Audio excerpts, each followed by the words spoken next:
नमस्ते। ये हफ्ता भारत के लिए काफी एक्शन पैक्ड रहा है। एक तरफ आर्थिक मोर्चे पर बड़े बदलाव हुए तो दूसरी तरफ सुरक्षा और मौसम की चुनौतियों ने भी सर उठाया।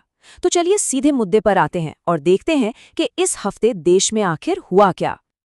आज हम 5 जरूरी मुद्दों पर बात करेंगे। सबसे पहले जीएसटी 2.0 का हमारी जेब पर क्या असर पड़ेगा। फिर देखेंगे कि बाजार का हाल कैसा है और दुनिया से कैसा दबाव बन रहा है।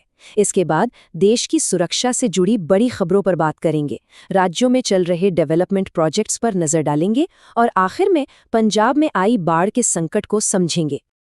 तो चलिए शुरुआत करते हैं सेक्शन 1 जीएसटी 2.0 से। देखते हैं कि इन नए टैक्स सुधारों का आम आदमी पर क्या असर होने वाला है। सबसे बड़ा सवाल तो यही है ना, कि सोमवार 22 सितंबर से आखिर सस्ता क्या होने जा रहा है। तो ये रही लिस्ट और इसमें काफी कुछ है। देखिए, रोजमर्रा की चीजें जैसे साबुन, हेयर ऑयल, टूथपेस्ट, इन पर जीएसटी सीधा 18% से घटकर 5% हो गया है। रिन्यूएबल एनर्जी डिवाइसेस पर भी टैक्स 12% से 5% पर आ गया है। और अगर कोई बड़ी खरीदारी का प्लान कर रहा है तो छोटी कारें, एसी और डिशवॉशर, इन पर भी टैक्स 28% से 18% कर दिया गया है। मतलब साफ है कि फोकस आम आदमी को राहत देने और खर्च बढ़ाने पर है। तो सरकार ने किया क्या है? कई अलग अलग टैक्स स्लैब का जो जाल था उसे आसान बना दिया है। अब मेनली 2 ही रेट हैं, 5% का मेरिट रेट और 18% का स्टैंडर्ड रेट। हाँ, सुपर लग्जरी आइटम्स और तंबाकू जैसी चीजों के लिए 40% का एक डीमेरिट रेट भी रखा गया है। तो कुल मिलाकर अब टैक्स का ढांचा पहले से काफी सरल हो गया है।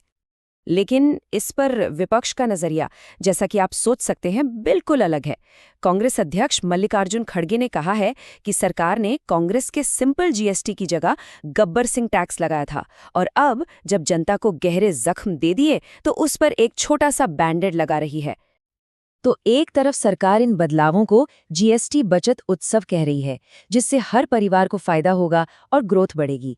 वहीं पश्चिम बंगाल की मुख्यमंत्री ममता बनर्जी का कहना है कि केंद्र सरकार उन सुधारों का क्रेडिट ले रही है जिनका सुझाव असल में राज्यों ने दिया था। तो आप देख सकते हैं, क्रेडिट को लेकर भी खींचतान चल रही है। चलिए अब जेब की बात से थोड़ा आगे बढ़ते हैं और देखते हैं कि देश की पूरी इकोनॉमी और इंटरनेशनल लेवल पर क्या चल रहा है। बचत तो कहानी का सिर्फ एक हिस्सा है ना? असल में बड़ी पिक्चर क्या कह रही है, इकोनॉमी में क्या हो रहा है। यहाँ तस्वीर थोड़ी मिली जुली है। जो मेन इंडेक्स है निफ्टी 50, वो हल्का सा नीचे आया, लेकिन इंटरेस्टिंग बात यह है कि मिड कैप और स्मॉल कैप स्टॉक्स ने काफी अच्छा परफॉर्म किया। निफ्टी मिड कैप में लगभग 1.5% और स्मॉल कैप में तो करीब 3% की तेजी आई। इसका मतलब ये है कि निवेशक बड़ी कंपनियों से ज्यादा छोटी और मझोली कंपनियों पर दांव लगा रहे हैं। अब एक ऐसी खबर पर आते हैं जिसने सबको थोड़ा चौंका दिया है। जरा ये नंबर देखिए, $1,00,000। ये है अमेरिका के H-1B वीजा के लिए नई one time fees. President Trump के इस कदम से भारत के टेक सेक्टर पर जबरदस्त दबाव आ गया है। ये कई कंपनियों और प्रोफेशनल्स के लिए एक बहुत बड़ी चुनौती साबित हो सकता है। अच्छा, आर्थिक सुरक्षा से अब बात करते हैं राष्ट्रीय सुरक्षा की। इस हफ्ते देश की रक्षा और आत्मनिर्भरता को लेकर भी कुछ बहुत बड़े फैसले हुए हैं। 80,000 करोड़ रुपए, ये एक बहुत बड़ी रकम है जिसे इंडियन नेवी के लिए मंजूर किया गया है। इससे 4 नए लैंडिंग प्लेटफॉर्म डॉक्स यानी एम्फीबियस वॉरशिप्स खरीदे जाएंगे। ये देश में बने अब तक के सबसे बड़े युद्धपोतों में से एक होंगे। और ये सिर्फ लड़ने वाले जहाज नहीं हैं, ये बड़ी तादाद में सैनिकों को कहीं भी ले जा सकते हैं। समुद्र में कमांड सेंटर की तरह काम कर सकते हैं, नेवल ड्रोन्स ऑपरेट कर सकते हैं और सबसे ज़रूरी, बाढ़ या तूफान जैसी आपदा के समय लोगों की मदद के लिए भी इनका इस्तेमाल किया जा सकता है। और आत्मनिर्भर भारत अभियान अब सिर्फ देश तक ही सीमित नहीं है, ये ग्लोबल हो रहा है।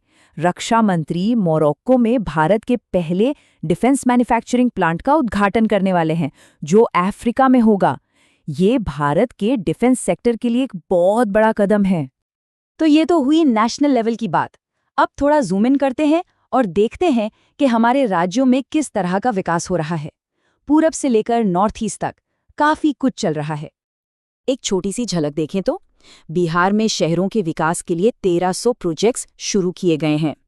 वहीं अरुणाचल प्रदेश में 5100 करोड़ से ज्यादा के हाइड्रो और इंफ्रा प्रोजेक्ट्स की नींव रखी गई है। और त्रिपुरा में माता त्रिपुरा सुंदरी मंदिर परिसर को डेवलप करने का काम शुरू हुआ है। तो आप देख सकते हैं, विकास में इंफ्रास्ट्रक्चर से लेकर सांस्कृतिक विरासत तक सब पर ध्यान दिया जा रहा है। और अब हम अपने आखिरी सेक्शन पर आते हैं। ये विकास और तरक्की की बातों से बिल्कुल अलग है। ये एक प्राकृतिक आपदा की दर्दनाक हकीकत है। जहां एक तरफ देश में निर्माण हो रहा है, वहीं दूसरी तरफ कुछ लोग कुदरत के कहर से जूझ रहे हैं। पंजाब इस वक्त अपने इतिहास की सबसे भयानक बाढ़ में से एक का सामना कर रहा है। ये आंकड़े तबाही का अंदाजा देते हैं। करीब 20 लाख लोग प्रभावित हुए हैं, 1.76 लाख हेक्टेयर खेती की जमीन पानी में डूब चुकी है और हेल्थ इंफ्रास्ट्रक्चर को ही 780 करोड़ का नुकसान हुआ है। ये एक बहुत बहुत बड़ा संकट है। इससे निपटने के लिए 219 राहत कैंप चलाए जा रहे हैं और इस बीच राज्य के नेताओं ने केंद्र सरकार से 20,000 करोड़ रुपए के राहत पैकेज की मांग की है। तो एक तरफ आर्थिक सुधार है, मजबूत होती रक्षा है, और दूसरी तरफ ऐसी विनाशकारी आपदा। इन सबको एक साथ देखकर सवाल यही उठता है कि सुधार, सुरक्षा और संकट के बीच क्या भारत अपने अगले अध्याय के लिए सच में तैयार है? इस पर सोचना वाकई जरूरी है।